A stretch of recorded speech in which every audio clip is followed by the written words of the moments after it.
அடியேன் ஸ்ரீமதே ராமானுஜாய நமக. சர்வகுருபியோ நமக. இன்று மார்கழி 23வது நாள்.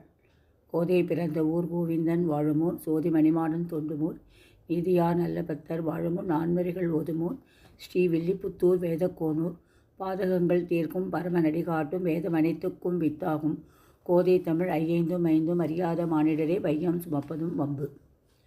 இன்றைய பாசுரத்தில் பகவானின் நடையழகை சேவிக்க ஆசைப்படுகிறோம் என்கிறார்கள் ஆண்டாளும் தன் தோழிகளும்.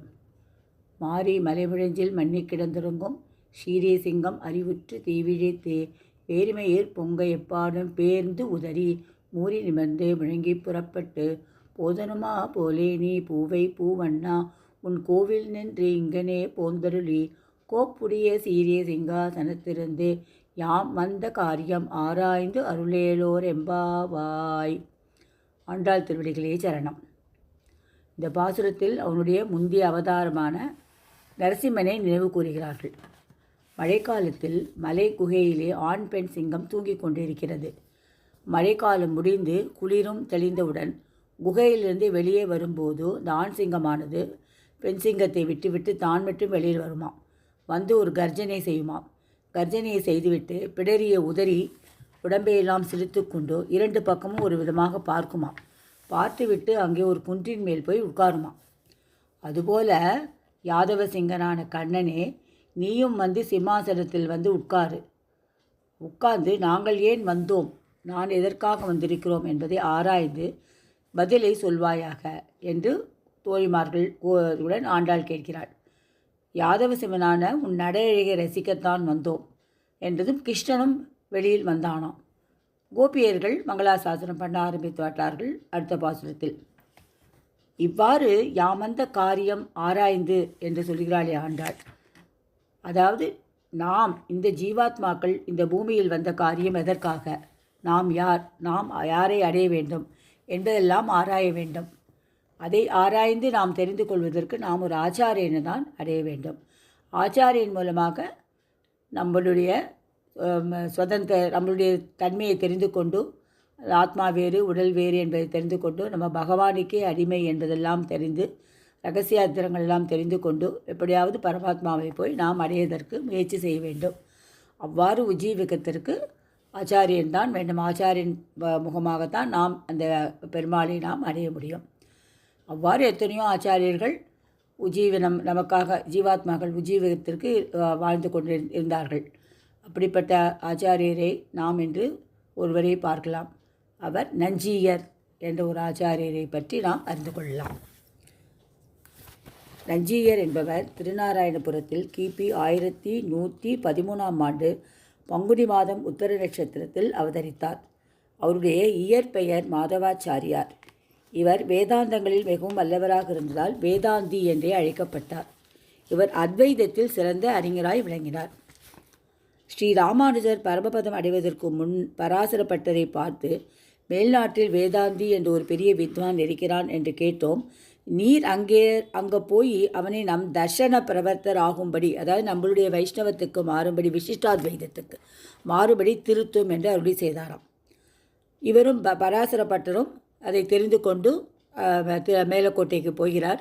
2 பேரும் வாதம் செய்து அந்த வாதத்தில் மாதவாச்சாரியார் என்ற அந்தவர் தோற்று போய் விசிஷ்டாத்வைதம் தான் உயர்ந்தது என்று தெரிந்து கொண்டு பட்டருடைய சிஷ்யராக மாறிவிடுகிறார். இந்த வைணவத்துக்கு வந்து விடுகிறார்.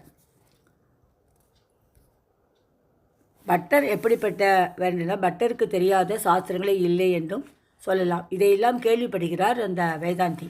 கேள்விப்பட்டு பட்டரையே ஆசிரியக்கணும் என்று ஆச்சரியப்பட்டு கொண்டு போன போது தான் பட்டரை தேடிக்கொண்டு வந்து இவரோட வாதம் பண்ணி ஜெயித்து தன்னுடைய சிஷ்யராக ஆக்கி கொண்டார் என்பது பார்க்கிறோம். நம்ம 9 நாட்கள் நடந்துதான் அந்த தர்க்கம். அந்த தர்க்கத்தில் பட்டர் ஜெயித்து விட்டார்.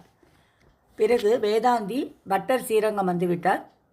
வேதாந்தி முன்பு போலவே அவர் அந்தணர்களுக்கெல்லாம் விருந்து படைத்து கொண்டு வந்தார். ஒரு நாள் ஒரு ஏழை அந்தணர்கள் புசிக்க வந்தார்கள். ஆனால் அவர்கள் மனைவியர்கள் இருவரும் அவர்களுக்கு உணவு இல்லை என்று சொல்லிவிட்டாராம். பசித்தவர்களுக்கு உணவிடக்கூட தம் மனைவியருக்கு மனமில்லாததை கண்டு மனம் வருந்திய இந்த வேதாந்தி இல்லறத்தை துறந்து விடுவது என்று முடிவு செய்தார்.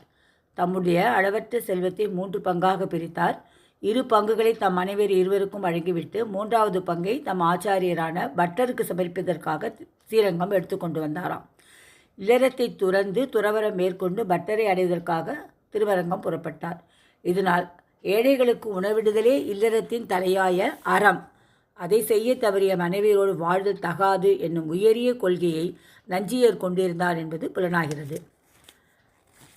இவர் ஸ்ரீரங்கம் வந்து துறவுகோலத்துடன் தம்முடைய திருவடிகளில் வந்து விழுந்தவுடன் அந்த வேதாதியை கண்ட பட்டருடனே நம் சீயர் வந்தாரோ என்று வாரி அழைத்து கொண்டாராம். அது முதல் இவருக்கு நஞ்சியர் என்ற திருநாமம் நிலைத்துவிட்டது. இப்படி பட்டரால் திருத்தி பணி கொள்ளப்பட்டு திருவரங்கம் வந்து சேர்ந்த நஞ்சியர் பட்டருடைய அந்தரங்க சிஷ்யராய் திருவங்கத்தில் வாழத் தொடங்கினார். இந்த நிகழ்ச்சிகள் எம்பார் ஆச்சாரிய ஸ்தானத்தில் கிபி 1137 முதல் கிபி 1140 வரை ஸ்ரீரங்கத்தில் இருந்தபோது நடந்தன. அதாவது ராமானுஜருக்கு அப்புறம் அவருடைய சித்தி திருக்குமாரனை எம்பார் வந்து அந்த மதத்தை வைஷ்ணவ மதத்தை பற்றி அது பரப்பி கொண்டு வந்தார். ஒரு நஞ்சியருடைய அளவற்ற ஆச்சாரிய பக்தி. அதாவது ஒருமுறை பட்டர் பல்லக்கில் எழுந்தருளிய போது நஞ்சியை தாமும் பல்லக்கை தமது தோளில் வைத்து கொண்டு தூக்கி வந்தாராம். அதை பார்த்துவிட்டு பட்டர், துறவியாக நீங்கள் இப்படி செய்யலாமா அப்படின்னு கேட்டாராம். அதற்கு உடனே நஞ்சியர், உங்களுக்கு கைங்கரியம் செய்வதற்கு துறவரம் இடையூறாக இருந்தால் எனக்கு அந்த துறவரமே வேண்டான், அதையும் நான் துறந்து விடுகிறேன் என்றாராம். அதனால் துறவிகள் மற்றவர்களுக்கு பணிவிடை செய்யக்கூடாது என்கிற சாமானிய தர்மத்தை விட எந்த நிலையிலும் ஆச்சாரியருக்கு பணிவிடை செய்வது என்பது விசேஷம். ஸ்ரீ வைஷ்ணவ தர்மத்திலேயே நஞ்சியர் ஊன்றியவர் என்பது புலப்படுகிறது. நஞ்சியர்வால் பட்டர் காட்டிய பேரன்பு. பட்டரும் நஞ்சியரிடத்தில் மிகவும் அன்பு கொண்டவராக இருந்தாராம். அடிக்கடி திவ்ய பிரபந்த பாசுரங்களை சொல்லும்படி நஞ்சியருக்கு நியமித்து அவர் பாசுரங்களை சொல்லும் அழகை பட்டர் ரசிப்பது வழக்கம்.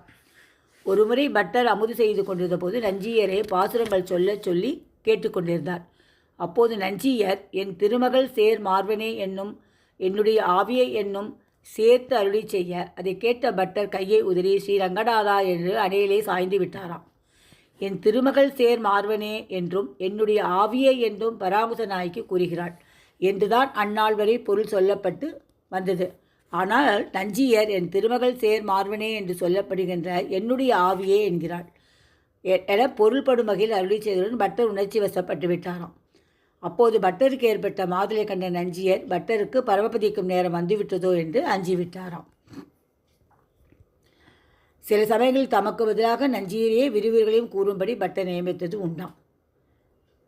பிள்ளை அழகிய மணவாள அரையர் என்பவருக்கு துவயமந்திரத்தின் உட்பொருளை உபதேசிக்க வேண்டும் என்பதற்காக பட்டர் அருகில் இருந்தவர்களை எல்லாம் வெளியே போகும்படி நியமித்தாராம்.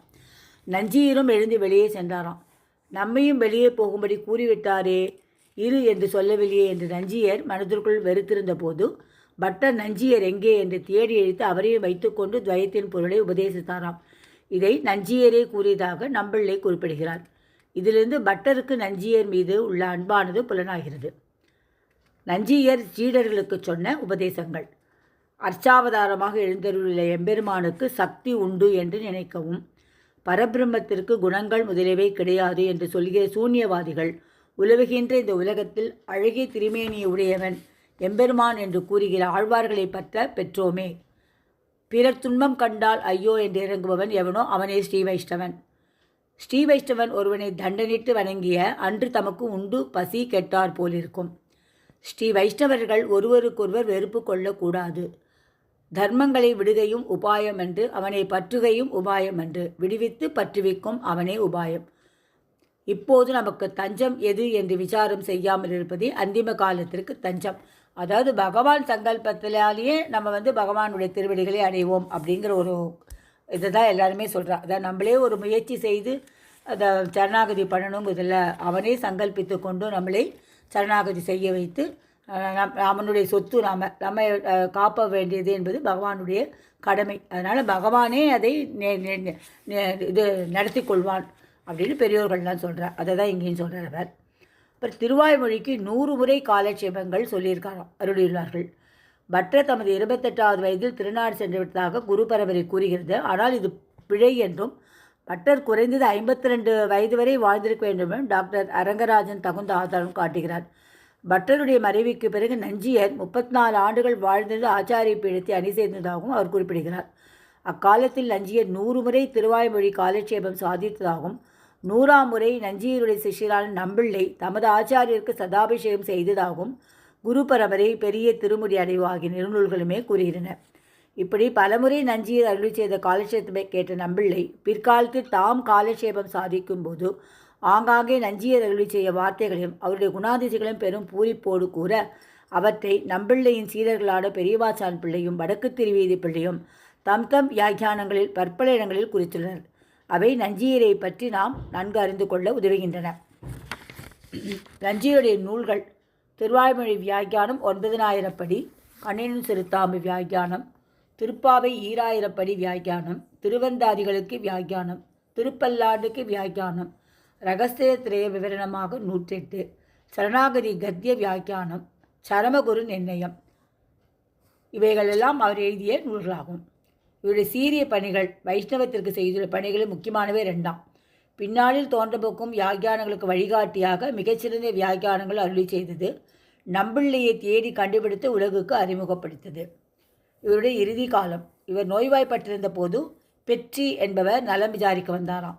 நஞ்சியருடைய விருப்பங்கள் என்னவென்று கேட்டார். திருமங்கையாழ்வார் அருளி செய்த தூவிரிய மலர் உழக்கி என்ற பதிகத்தை அரையர் சேவிக்க வேண்டும் என்று கேட்டுக்கொண்டாராம்.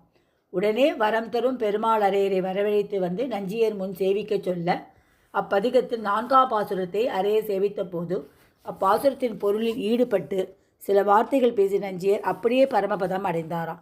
அதாவது அதில் இந்த பதிகத்தில் என்ன சொல்கிறதுன்னா, விரகதாபத்தினால் பிரிஞ்சிருக்கிற தலைவி தலைவனை பார்த்து சொல்கிற மாதிரி வேதனைப்பட்டு இருக்கேன், எப்போ நீ வந்து என்னை அழைத்து போவாய், நான் வேதனையில் இருக்கிறேன் என்று ஒரு 10 பாசுரங்கள் வரும். அதனால் பகவானை விட்டு பிரிந்திருக்க இந்த ஜீவாத்மா போய் பகவானை பரமாத்மாவை அடையணும், அதனால் என்னை போய் நீ சீக்கிரமாக பரமாத்மா அடையும்படி செய்ய வேண்டும் என்று ஒவ்வொரு வண்டுகளை சொல்லுவார். பறவைகள் எல்லாம் தூது விட்டு சொல்லிட்டு இருக்கா மாதிரி ஒரு அந்த பதிகத்தை அதை தான் சொல்கிறார். அது மாதிரி 4வது பாசுரத்தை கேட்டுக்கொண்டே அவர் பரமபதித்து விட்டார் என்று சொல்கிறது. திருமங்கை ஆழ்வாரும் அந்த பாசுரத்தை கேட்டுக்கொண்டே பரமபதித்தார்னு சில வரலாறுகள் கூறுகிறது. இப்படிப்பட்ட நஞ்சியர் கிபி 1113ஆம் ஆண்டிலிருந்து கிபி 1208 வரை 95 ஆண்டுகள் வாழ்ந்திருந்தார் என்று தெரிய வருகிறது இந்த குரு பரம்பரை நூலிலிருந்து. இவருடைய வியாக்கியானங்கள்லாம் திருவாய்மொழி வியாக்கியானங்கள்லாம் நிறையா பேர் அதை வந்து ஃபாலோ பண்ணி தான் ரெஃபரன்ஸ் எடுத்து தான் இப்போல்லாம் உபன்யாசங்கள்லாம் நிறையா பேர் சொல்கிறா. நஞ்சியருடைய திருவாய்மொழி வியாக்கியானங்கள்லாம் ரொம்ப அருமையானவையாகும். இப்படிப்பட்ட நஞ்சியருடைய திருவடிகளை நாம் ஆசிரியக்க வேண்டும். அவருடைய திருவடிகளே சரணம். வணக்கம். ஸ்ரீமதே ராமானுஜாய நமः.